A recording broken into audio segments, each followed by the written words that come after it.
এ যেন ভারতকে হুঙ্কার, আরব আমিরাতকে উড়িয়ে সুপার 4 নিশ্চিত করলো পাকিস্তান। দর্শক, নানা জটিলতা শেষে অবশেষে আরব আমিরাতের বিপক্ষে এশিয়া কাপের শেষ ম্যাচে মাঠে নেমেছিল পাকিস্তান। উল্লেখ্য, শুরুতে টসে জিতে বোলিংয়ের সিদ্ধান্ত নেয় আরব আমিরাত। তবে পাকিস্তান ব্যাটিংয়ে নেমে শুরুতেই প্রতি ইনিংসের ন্যায় এ ম্যাচেও 0 রানে আউট হন সাইম আয়ুব। আর এ নিয়ে এশিয়া কাপের টানা তৃতীয় ম্যাচেই ডাক মারলেন এই ব্যাটার। এরপর দলীয় 9 রানের মাথায় আউট শোয়েবজাদা ফারহান। অর্থাৎ মাত্র 9 রানেই 2 উইকেট হারিয়ে শুরুতেই চাপে চলে যায় পাক ব্যাটাররা। তবে দলের হয়ে এদিন হাল ধরেন ফকর জামান।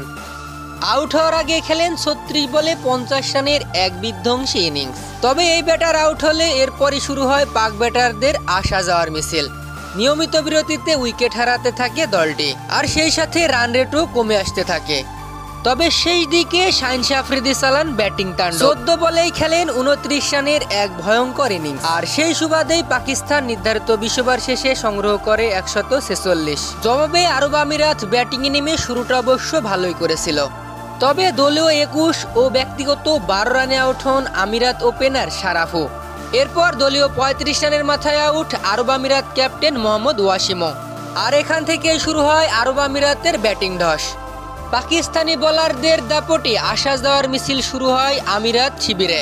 আর শেষ পর্যন্ত পাক বোলারদের বোলিং নৈপুণ্যে মাত্র 105 রানেই অল আউট হয়ে যায় আরব আমিরাত। আর সেই সুবাদে পাকিস্তান ম্যাচটি জিতে নেয় বিশাল 41 রানের পাহাড় সমান ব্যবধানে।